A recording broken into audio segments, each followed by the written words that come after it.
अस्सलाम वालेकुम स्टूडेंट्स, कैसे हैं आप सब। उम्मीद है खैरियत से होंगे। अच्छा भाई, मेरा नाम डॉक्टर लाइबा है और आपको जो सोल्यूशन प्रोवाइड किया जा रहा है ये मिस अस्तानी जी के प्लेटफॉर्म से प्रोवाइड किया जा रहा है। अच्छा भाई स्टूडेंट्स, आज जो है प्रैक्टिकल सेंटर के वैसे तो हम अलग से भी आपको मैंने तमाम इसके न्यूमेरिकल सॉल्व करवाए, मैंने आपको इसका टारगेट पेपर भी दिखाया था। और आपने एक चीज़ नोट की होगी कि हमने जो आपको गेस्ट पेपर, मिस अस्तानी ने जो आपका गेस्ट पेपर बनाकर आपको जो है वो प्रोवाइड किया था, आपने देखा होगा ये सारे आपके कॉम्प्रिहेंसिव पेपर हों या आपके जो है वो कोचिंग्स के पेपर हों, वो सारे कुछ उसी में से आ रहे हैं। तो बात यह है कि देखिए, जो चीज़ आपको पहले प्रोवाइड कर दी गई है उसकी अच्छे से प्रिपरेशन करें। ये सारा कुछ उसी में से है बेटा, कुछ भी आउट नहीं है। देख लेते हैं इसको। आपके पास दिया हुआ है वेव स्कैरी। वेव आपके पास क्या लेके जाती है बेटा? अभी मैं बोल रही हूँ, जब मैं बोल रही हूँ तो मुझे ये बताइए, क्या मेरी आप तक आवाज़ आ रही है या आपके पास मेरी आवाज़ आ रही है, एनर्जी आ रही है, या मैटर जो है वो आ रहा है? बेटा आपके पास यकीनन मेरी जस्ट वॉइस आ रही है, यानी कि एनर्जी मैटर जो है उसको वेव नहीं लेके जाती। अक्सर आप लोग बोल रहे होते हैं, आप लोग रेडियो वेव्स को देखें या किसी भी वेव्स को देखेंगे तो आपको उसके अंदर सिर्फ एनर्जी जाते हुए नज़र आएगी, मैटर नहीं आएगा। अव्वल तो नज़र ही नहीं आता। खैर, अच्छा, उसके बाद है total capacitance of 4 capacitors each of 4 microfarad connected in series. बेटा आपके पास टोटल 4 कैपेसिटर्स हैं, ठीक है, जिनको सीरीज़ में जो है वो अरेंज किया हुआ है। ठीक है, सीरीज़ का मतलब ये होता है, एक होता है पैरेलल इस तरह से होता है, देखें ये पैरेलल अरेंजमेंट होती है, ठीक है, आमने सामने। सीरीज़ में एक ही रॉ के अंदर जो है वो सारे आपके पास अरेंज हुए हुए होते हैं। ठीक है, अब हमारे पास इसके फार्मूलाज होते हैं, सही है, उससे हम इसको सॉल्व करते हैं। नेक्स्ट हमारे पास है the condition when the resistance of a circuit is zero is known as. ऐसी कंडीशन जिसके अंदर हमारे पास जो रेजिस्टेंस है वो ज़ीरो हो जाए तो ज़ाहिर है वो शॉर्ट सर्किट होता है। इंसानों का कान जो है वो कितनी जो है वो आपके पास जो है साउंड जो है वो कितने हर्ट्ज़ का सुन सकता है? तो बेटा 5000 हर्ट्ज़। ठीक है, अच्छा भाई, the charge of each alpha particle इस, हर अल्फ़ा पार्टिकल के ऊपर याद रखना चार्ज जो होता है वो 2 होता है, यानी कि प्रोटॉन के 2, यानी कि 2 मास ऑफ प्रोटॉन और चार्ज, इसको हम ऐसे लिखेंगे 2। चार्ज किसका है? प्रोटॉन का। और अगर मैं पूछूं मास कितना होता है, अगर मैं यहाँ चार्ज की जगह लिख देती मास, तो आप यहाँ पे और यहाँ पे भी मास लिखती, तो आप इसका लिखते 4m, यानी कि प्रोटॉन का जो 4 का मास होता है ना, 4 प्रोटॉन्स का मास, उसके बराबर अल्फ़ा पार्टिकल का मास होता है, वज़न होता है। और स्टेप अप ट्रांसफ़र में हमेशा आपके पास जो सेकेंडरी होते हैं वो ज़्यादा होते हैं NP के प्राइमरी के बजाय। If the focal length of a diverging mirror is 10 centimetre, अगर आपके पास जो फोकल लेंथ है वो 10 सेंटीमीटर है तो रेडियस का होगा, इसके अंदर आप रेडियस का फार्मूला पुट करेंगे, जैसे मैंने आपको प्रीवियस वीडियोस में सिखाया था, वैसे ही करके आपके पास इसका आंसर -20 आ जाएगा। Boolean equation for 2 input NOR gate is, आपके पास ये इसमें कुछ समझने का कुछ है ही नहीं। ठीक है, ये आपके पास जो है ये आपके जो कंप्यूटर से रिलेटेड चैप्टर है उससे MCQs है। Medium in which signals travel from one end to another end is called, एक ऐसा मीडियम जिसके अंदर सिग्नल एक एंड से दूसरे एंड में जाते हैं उसको हम क्या कहते हैं? उसको हम चैनल कहते हैं। जो फोकल लेंथ आपसे कहा गया, फोकल लेंथ आपको बतानी है, ठीक है, आपको कहा गया है कि एक मैग्नीफाइंग ग्लास है, उसकी फोकल लेंथ जो है वो 25 सेंटीमीटर है। अब उसकी मैग्नीफिकेशन क्या होगी? ठीक है, इसमें भी आपको फार्मूला पुट होगा। अब volt meter is always connected in, volt meter को हमेशा इलेक्ट्रिक सर्किट के साथ हम पैरेलल अटैच करते हैं, और मैंने आपको बताया था कि पैरेलल किस तरह से होता है। हमारे पास हीट वेव्स कौन सी होती हैं? इंफ्रारेड वेव्स जो होती हैं वो हमारे पास हीट वेव्स होती हैं। उसके बाद ये देखिए आपके क्वेश्चंस हैं, ठीक है, कि आपके पास डिफरेंसेस आ गए, ये तमाम चीज़ें जो हैं ये आपकी कॉम्प्रिहेंसिव पेपर जो है उसकी हैं, सही है, इसको आप देख लीजिए। अच्छा, उसके बाद जो है हमारे पास इसके अंदर कुछ न्यूमेरिकल्स भी हैं जैसे एक हमारे पास ये न्यूमेरिकल आ गया कि how long will it take for 25% of carbon 14 atom in a sample of carbon 14 to decay. आपके पास सैम्पल कितना है? 25% है, ठीक है, रिमेनिंग सैम्पल कितना है? 75 है। ज़ाहिर है जो टोटल मास, देखो उन्होंने आपसे कहा है कि 25% का बताना है। तो जो रिमेनिंग है वो कितना है, सॉरी 25 जो है वो आपके पास डीके हो गया, तो रिमेनिंग कितना होगा, तो आप 100 में से 25 को माइनस करेंगे तो आपके पास आ जाएगा। अगर आपको इसकी एक्टिविटी निकालनी है कि तो एक्टिविटी निकालने का तरीका ये होता है कि 75 को डिवाइड कर दें 100 से, परसेंटेज में ख़त्म हो जाएगा ना ये। फिर आप इसको कट करें, आपके पास 3/4 जो है वो आंसर आ जाएगा। कैसे, 25 4 ज़ा 100, 25 3 ज़ा 75, 3/4 आ गया। हाफ लाइफ कितनी है, 5730 ईयर्स। टोटल टाइम आपसे मांगा गया है, मैंने आपको पहले भी समझाया था कि सबसे पहले हम क्या करेंगे, सबसे पहले हम रिमेनिंग अमाउंट ऑफ जो सैंपल है ना उसको देखेंगे। रिमेनिंग अमाउंट ऑफ सैंपल हमें मालूम है, ठीक है, हमने निकाला था ना। अच्छा भाई, ओरिजिनल सैंपल वो भी आपके, अच्छा 1/2 तो आपके पास इसी तरह से रहेगा। ओरिजिनल सैंपल को आप उस तरफ ले जाएँ इक्वल्स 2 के। अच्छा भाई, आपने 1/2 को एज इट इज़ रहने दिया। अच्छा, ये 2 के ऊपर ना एक छोटी सी n है, ठीक है। ये मैंने आपको तमाम चीज़ें प्रीवियस वीडियोस में एक्सप्लेन करी है, डिस्क्रिप्शन में लिंक मौजूद है। अगर यहाँ से कुछ ना समझ आए तो उधर से देखिएगा, फिर आपको क्लियर हो जाएगा। आप बेटा 2n को =2 के दूसरी तरफ ले जाएं और 4/3 को इस तरफ ले आएँ, तो आप खुद देखेंगे कि 2n देखो इस तरह से होगा, ये 3/4 है =2 1/2n। 1 को यहीं रहने दें, 2/n को उधर ले जाएं, यहाँ पे डिवाइड हो रहा है तो वहाँ जाके मल्टीप्लाई होकर कैसा हो जाएगा, 2n मल्टीप्लाई बाय 3/4 =1। अच्छा भाई, अब ये जो 2n हमारे पास मल्टीप्लाई बाय 3/4 है =1, इसमें 4 यहाँ पे डिवाइड हो रहा है, इस तरफ लेके जाएंगे तो क्या हो जाएगा, मल्टीप्लाई हो जाएगा। तो ये हो जाएगा 2n मल्टीप्लाई बाय 3 =4। 3 को भी उस तरफ ले जाओ तो ये हो जाएगा 2n =4/3, क्योंकि 3 यहाँ मल्टीप्लाई हो रहा है, वहाँ जाकर डिवाइड हो जाएगा, ठीक है। अच्छा भाई, 4/3 को डिवाइड करें 1.33 आएगा। दोनों तरफ लॉग ले लें, क्योंकि 2n है आपके पास, आपने लॉग लिया। n आपको पता है, लॉग से पहले आपके पास आप लिखेंगे n log 2, ठीक है। log 1.33 का लॉग यहीं पे रहने दें आप। अच्छा, अब जो log 2 है ना उसको =2 के दूसरी तरफ ले आएँ, ये आपके पास हो जाए। ये हमें अभी असल में हमारे पास n की वैल्यू नहीं है ना, तो हमें n की वैल्यू निकालनी है, तो हमने इस तरह से n की वैल्यू निकाल ली। अब हमने नंबर ऑफ़ हाफ लाइव्स निकालनी है। n आप निकाल चुके हैं, नंबर ऑफ़ हाफ लाइव्स आप निकाल चुके हैं। टोटल टाइम में से जो हाफ टाइम है, ठीक है, जिसको हम स्मॉल t से शो करते हैं, उससे डिवाइड करेंगे तो आपके पास जो है टोटल टाइम को हम निकालेंगे ना, तो हम क्या करेंगे कि हाफ टाइम को ना दूसरी साइड ले जाएंगे =2 के, ठीक है। तो ये हमारे पास क्या हो जाएगा, ये हमारे पास हो जाएगा 4.113 टोटल टाइम डिवाइडेड बाय 5730। बेटा 5730 वहाँ जाके क्या होगा, मल्टीप्लाई होगा, आपके पास जो है वो टोटल टाइम आ जाएगा। ये बहुत आसान, देखो न्यूमेरिकल में ना, जब भी हम किसी से न्यूमेरिकल समझते हैं, कोई भी टीचर हमें न्यूमेरिकल समझा रहा होता है, अगर वो हमें ऑन बोर्ड समझा रहा होता है तो वो आपको पूरी कैलकुलेशन सिखाता है, क्योंकि जाहिर है मेरे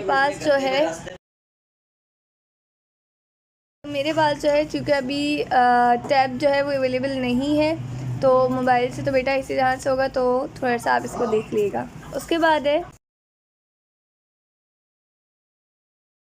अच्छा अब उसके बाद हमारे पास अगला न्यूमेरिकल है। A square loop of wire of side 2.0 centimetre carries 2.0 ampere of current. A uniform magnetic field, आपको देखो करंट दिया हुआ है 2 एम्पियर्स का, ठीक है। आपको लेंथ गिवन है, सेंटीमीटर को इसको आप मीटर में कन्वर्ट कर लेंगे। आपको जो है वो मैग्नेटिक फील्ड गिवन है, जिसको हम बी से शो करते हैं, एंगल गिवन है। आपके पास आपको क्या निकालना है, आपको इसका मालूम करना है टॉर्क, ठीक है। अगर आपको इसको सेंटीमीटर में कन्वर्ट करना है ना, तो 2 को डिवाइड कर दें 100 से। यूनिट कन्वर्जन मैंने आपको प्रीवियस लेक्चर्स में सिखाई है। आपके पास फार्मूला होता है 2 बीना कॉस थीटा, ये ट्रिक होती है इसको याद करने की, कॉस अल्फा सॉरी। अच्छा, एरिया ऑफ लूप आपने निकालना है। ए आपको पता है, ए का यूनिट क्या होता है, मीटर स्क्वायर। इसका मतलब क्या होता है, जब 2 लेंथ आपस में मल्टीप्लाई होती तो हमारे पास एरिया आता है। तो हम क्या करेंगे, हमें लेंथ गिवन है, ठीक है, हम एरिया लिखेंगे, हम लेंथ की जगह पर इसकी वैल्यू पुट करेंगे और इसका स्क्वायर ले लेंगे। हमारे पास आंसर आ गया 0.004, ठीक है। अब t = बीना कॉस अल्फ़ा, इसका ना वैल्यूज़ को पुट करें, आपके पास ये आंसर आ गया 4.8 × 10⁻⁻4। अच्छा भाई, उसके बाद अब हमारे पास है इसका नेक्स्ट न्यूमेरिकल। अब हम उसको सॉल्व करते हैं, इसके तमाम न्यूमेरिकल्स को देखते हैं। ओके स्टूडेंट, उसके बाद नेक्स्ट है हमारे पास how much voltage will be dropped across a 50 kilo ohm resistance whose current is 300 micro ampere.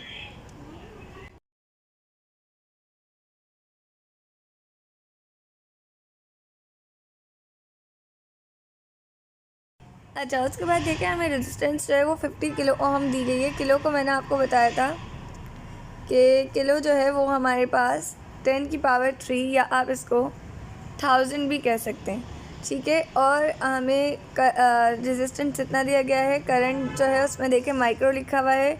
Micro हमारे पास 10 की पावर -6 होती है, या आप इसको 1 अपॉन भी कर सकते हैं, लेकिन वो एक बार डिजिट हो जाएगा। अच्छा, उसके बाद वोल्टेज आपको मालूम करने, वही फार्मूला है V=IR। आपने तमाम वैल्यूज़ पुट करी, आपके पास 15 वोल्ट्स जो है वो आंसर आ गया। उसके बाद देखिए waves on a swimming pool propagate at 0.90 metre per second. Swimming pool के अंदर बनने वाली वेव्स जो हैं वो कितना प्रोपगेट कर देंगे? 0.90 metre per second. If you splash the water at one end of the pool, observe the wave go to the opposite end, reflect and return in 30 seconds. अगर आप एक साइड से वाटर को, जो पूल का है, उसको स्प्लैश करते तो आप देखेंगे कि वो अपोजिट साइड तक जाएगी। जब जाएगी तो वहाँ से टकरा के वापस आएगी। कितने देर में सारा प्रोसेस होगा? 30 सेकेंड्स में, ठीक है। तो आपसे जो पूछी गई है ना, आपसे इसमें पूछी गई है लेंथ। तो आपको इन्होंने वेलोसिटी दी है, टाइम दिया है। आपको बताएगा अगर फ्रीक्वेंसी क्योंकि अगर आपने इसकी वेवलेंथ निकालनी है तो उसका फॉर्मूला होता है V=F लैम्डा। फ्रीक्वेंसी नहीं है तो सबसे पहले फ्रीक्वेंसी निकाल लेंगे। फ्रीक्वेंसी इसी 1/T से निकलेगी। आपने लिखा F=1/T की वैल्यू आपको 20 सेकेंड्स गिवन है। यहाँ पर जो है वो 30 लिखती है, इसको सही कर लिएगा, ठीक है। इसको निकालेंगे तो 0.22 करके कुछ आएगा, उसका आप पुट करेंगे। यहाँ पे भी अगेन वही पुट की हुई है, तो थोड़ी सी मिस्टेक है, इसको करेक्ट कर लिएगा तो आपका आंसर जो है वो सही आ जाएगा। उसके बाद है ship uses ultrasonic pulses to measure the depth of submarine beneath the ship and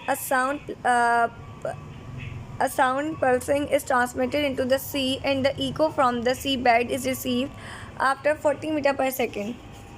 The speed of a sound in sea water is 1480 meter per second. Calculate the deepness of the submarine. अब इसके अंदर हमें क्या क्या दिया गया है? सबसे पहले हम इसका डाटा बनाएंगे।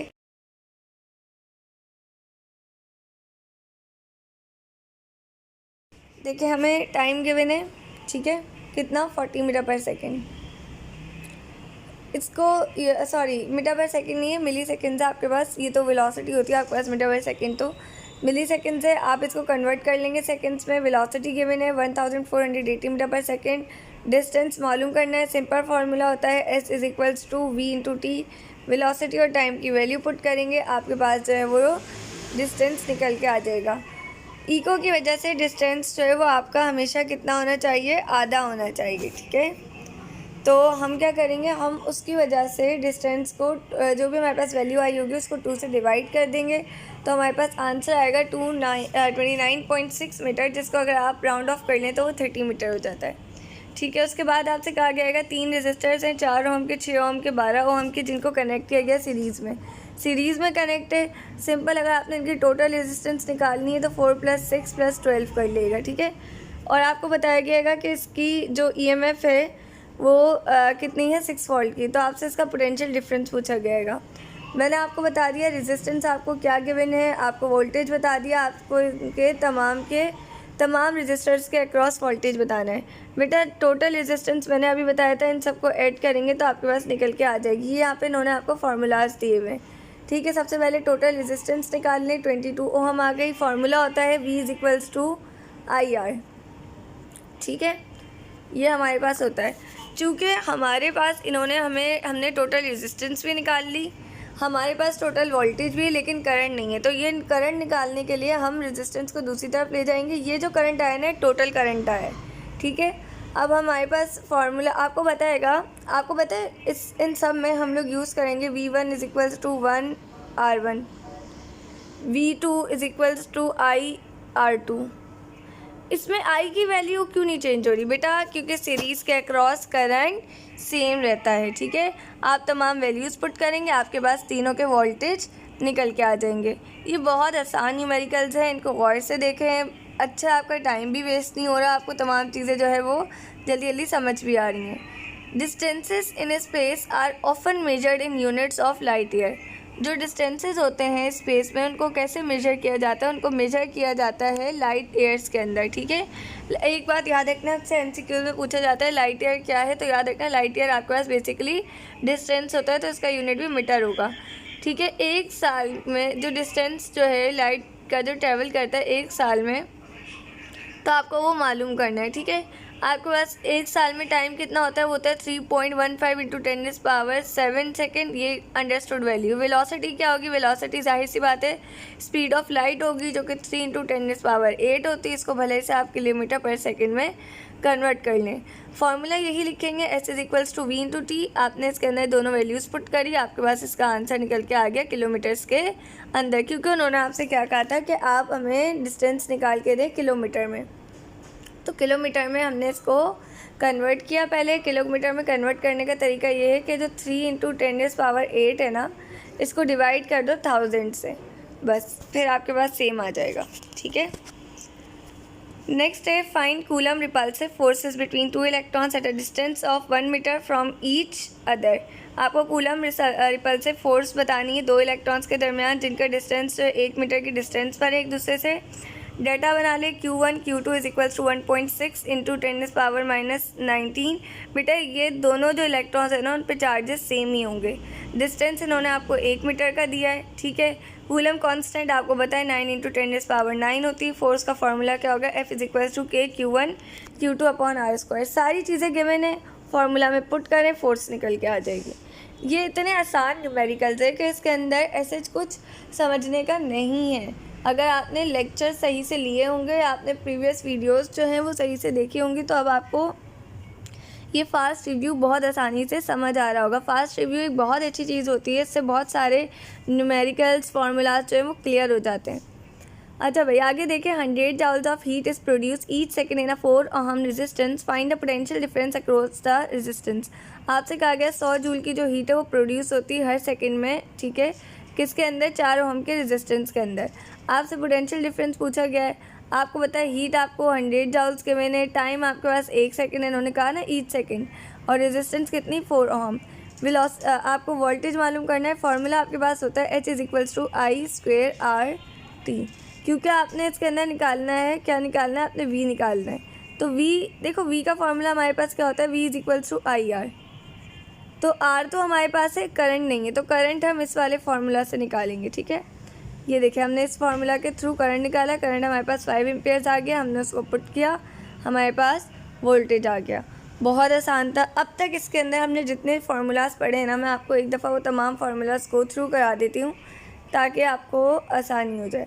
पहला फार्मूला हमारे पास जो था, पहला न्यूमेरिकल जो बेसिकली हमारे पास था वो कौन सा था, वो आपके पास था टोटल टाइम से, हाफ़ लाइफ वगैरह से रिलेटेड, ठीक है। इसका आपके पास ये तो एक सिंपल मेथड था, इसका आपके पास फार्मूला ये रहा कि अगर आपने नंबर ऑफ़ हाफ़ लाइफ्स निकालनी है तो टोटल टाइम को हाफ़ टाइम से डिवाइड कर दें, आपके पास टोटल टाइम आ जाएगा। अच्छा भाई, फिर अगर हमें एरिया निकालना होगा तो एरिया किसी भी चीज़ का निकालने के लिए हम उसकी जो भी लेंथ गिवन होगी उसका स्क्वायर ले लेंगे। अगर टॉर्क निकालना है तो टॉर्क का फार्मूला होता है बीना कॉस एल्फ़ा। ये दोबारा से बताने का मकसद आपको ये है कि आप इसको अभी अपने पास लिख लें, ठीक है। अच्छा भाई, अगर आपके पास आपको लेंथ निकालनी है, ठीक है, फोकल लेंथ निकालनी है, तो आप क्या करेंगे, आप सिंपली करेंगे, फोकल लेंथ तो यहाँ पे आपके पास सेंटीमीटर में, पहले हमने इसको मीटर में कन्वर्ट किया था। उसके बाद पावर ऑफ लेंथ निकालनी होगी, तो उसके लिए हम क्या करेंगे, फोकल लेंथ को 1 से डिवाइड कर देंगे। जो भी फोकल लेंथ गिवन होगी हमारे पास पावर आ जाएगी, और किस यूनिट में आएगी, डायोप्टर के यूनिट में, ठीक है। और एक हमारे पास ये मिरर इक्वेशन के थ्रू आता है फार्मूला, इसको हम मिरर इक्वेशन के लिए ड्राइव करने के लिए भी आता है, इस फार्मूला को याद रखिएगा, ठीक है। एक फार्मूला आपके पास ये था जो ट्रांसफार्मर से रिलेटेड था, ठीक है। अच्छा भाई, उसके बाद आपके पास एक फार्मूला ये सिंपल बहुत आसान सा फार्मूला V = IR वाला, ये फार्मूला बस याद कर लो, बांध लो, ये आगे हर न्यूमेरिकल में कहीं ना कहीं यूज़ हो रहा होगा।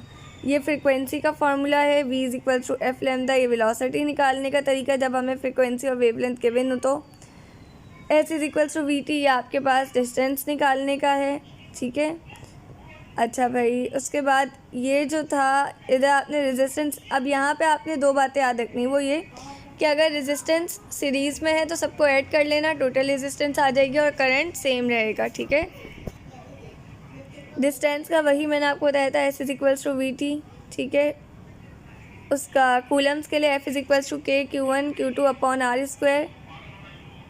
यहाँ पे हीट के लिए H is equals to I square R T, और दूसरा क्या था, दूसरा था वही V is equals to I R, जो हम अभी पहले ऊपर पढ़ के आ चुके हैं, ठीक है।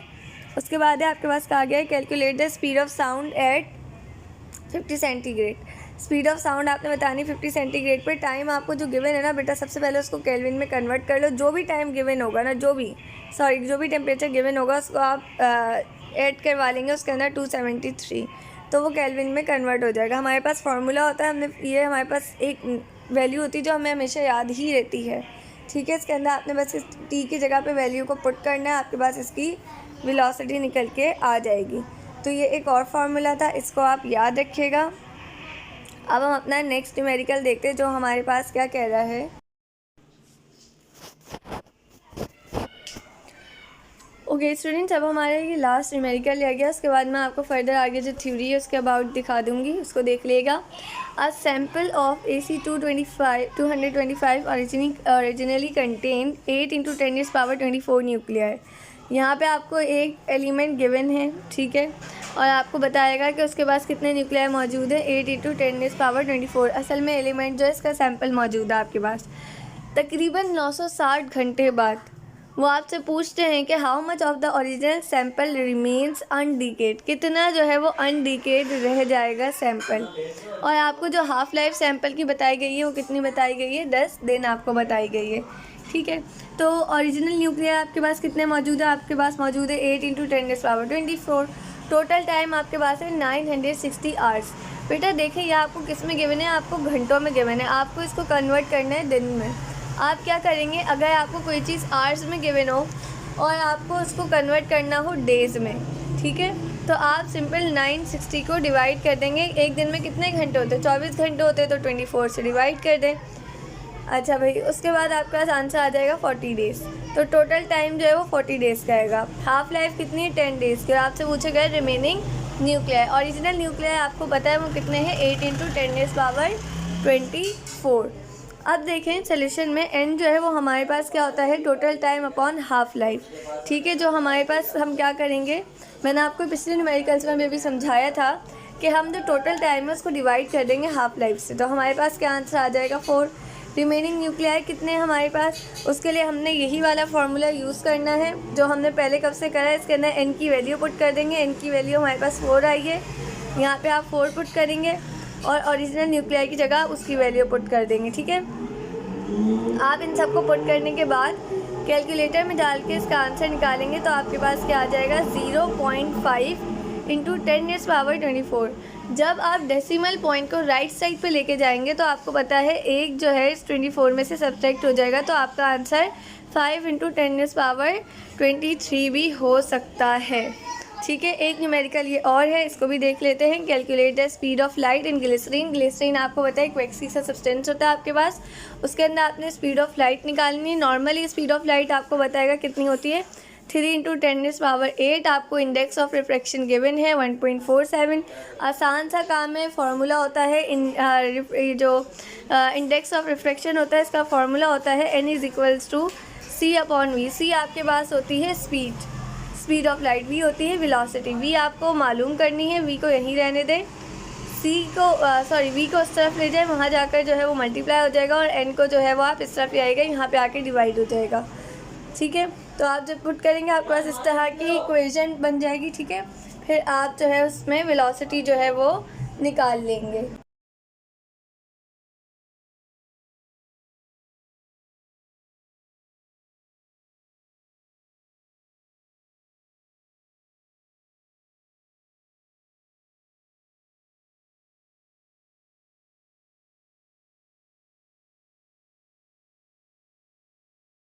उसके बाद देखिए सेक्शन सी में ना हमारे पास है 2 क्वेश्चन है, इस सेक्शन से हमें अटैम्प्ट करने, ठीक है। आपके पास देखिए क्वेश्चन 3 का ए पार्ट है, फिर आप देखिए इसके अंदर आपसे क्या कहा गया, आपसे कहा गया सिंपल पेंडुलम का। सिंपल पेंडुलम क्या होता है, आपने इसकी जो है सिंपल पेंडुलम की जो हार्मोनिक मोशन होती है, सिंपल हार्मोनिक मोशन, वो आपने इसकी बतानी है। सबसे पहले आप सिंपल पेंडुलम की ना डेफिनेशन लिखेंगे, यहाँ पे नहीं लिखी हुई, आप लिख लीजिएगा। उसके बाद आप बताएंगे कौन सी फोर्सेस एक्ट करनी है, सारी चीज़ें करके आप इसकी तमाम एक्सप्लेनेशन लिख देंगे। फिर आपके पास इसी तरह से है व्हाट इज़ ट्रांसफार्मर और on which principle does it work, explain briefly it's type. Transformer लिखेंगे, यकीनन इसकी आपने ज़ाहिर है डेफिनेशन में लिखेंगे, आप इसकी वर्किंग लिखेंगे, आपसे इसकी कंस्ट्रक्शन नहीं मांगी गई है, तो यहाँ पे जो कंस्ट्रक्शन लिखी हुई ये आप नहीं लिखेंगे, आप जस्ट वर्किंग लिखेंगे। जो चीज़ बता रही हूँ उसको वैसे ही याद करिएगा। फिर आपने इसकी टाइप्स, ये जो है ये टाइप्स जो ये दोनों बता देनी है, स्टेप अप और स्टेप डाउन। उसके बाद अगला क्वेश्चन है explain with the help of रे diagrams the formation of image by a concave mirror. आपने इमेज बतानी है जब आपके पास इमेजेस जो है ऑब्जेक्ट जो है वो पहले फोकस पे हो, दूसरी दफ़ा सेंटर और कर्वेचर में हो, तीसरी दफ़ा इन्फिनिटी पर हो। ये तीनों चीज़ें बताने के लिए आपको पता होना चाहिए फोकस क्या होता है, सेंटर ऑफ कर्वेचर क्या होता है, इन्फिनिटी क्या होती है। यहाँ पे आपने तमाम चीज़ें लिखनी है कि भाई अगर आपके पास ऑब्जेक्ट जो है वो इनफाइनाइट डिस्टेंस पर है तो आपके पास जो इमेज जो होगी वो कैसी होगी, वो रियल होगी, इन्वर्टेड होगी, बहुत छोटी होगी साइज़ में, और कहाँ पे बनेगी, फोकस पे बनेगी। ठीक है, इसी तरह से आपने जो है ये तमाम चीज़ें जो हैं इनको लिख देना है, जितना मांगा गया हो सिर्फ उतना लिखिएगा। फिर आपके पास है state Coulomb's law. Coulomb's law में आपने इंट्रोडक्शन में इतना ज़्यादा नहीं लिखना, बस थोड़ा सा लिख दिएगा, उसकी स्टेटमेंट लिखेंगे और देन आप उसकी डेरिवेशन लिख देंगे। और आप अगर इसकी ये छोटी सी आसान सी डायग्राम में बना सकते हैं तो बना लिएगा, एक बहुत अच्छी आपकी जो है वो शो हो जाएगी।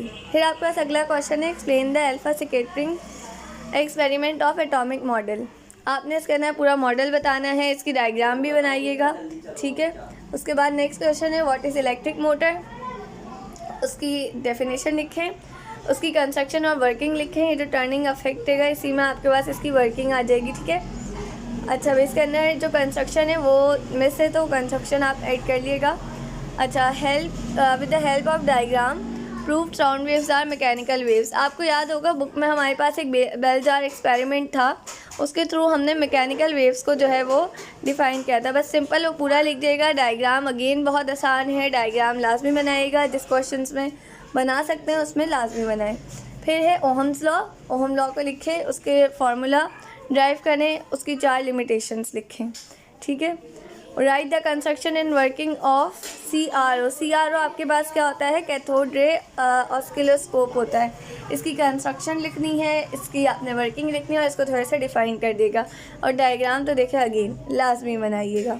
ठीक है, उसके बाद है विद द हेल्प ऑफ, ये बहुत इंपॉर्टेंट क्वेश्चन है कंपाउंड माइक्रोस्कोप का, इसको देख लिएगा, इसको लिख लिएगा, इसकी सारी चीज़ें करके जाइएगा। ठीक है, उसके बाद आपको इसके डिफेक्ट्स गिवन है, सारे कर लिएगा। फिर ये आपके पास कंप्यूटर से रिलेटेड है CBIS। CBIS आपके पास कंप्यूटर बेस्ड इंफॉर्मेशन सिस्टम होता है, इसकी सारी चीज़ें लिखेंगे आप। ठीक है, अच्छा उसके बाद लेंस लॉ वगैरह है आपके पास। ये आपके पास एक और क्वेश्चन है इलेक्ट्रिक मैग्नेटिक इंडक्शन वाला, इसके अंदर आपने लेंस लॉ लिखना है, उसको प्रूव करना है। ठीक है, आप देख सकते हैं आपके पास सारा जो है इसका आंसर विद डायग्राम जो है सारी चीज़ें मौजूद हैं। मेन जो इसके अंदर था वो आपको समझाना था न्यूमेरिकल। अगर आपको थ्योरेटिकल पॉइंट ऑफ व्यू से कोई क्वेश्चन नहीं समझ आता तो बताएं, आपकी उसकी 5 मिनट की शॉर्ट वीडियो बना के आपको प्रोवाइड कर दी जाएगी। ठीक है, अपना ख्याल रखिएगा, मुझे दुआ में याद रखिएगा। अल्लाह हाफ़िज़।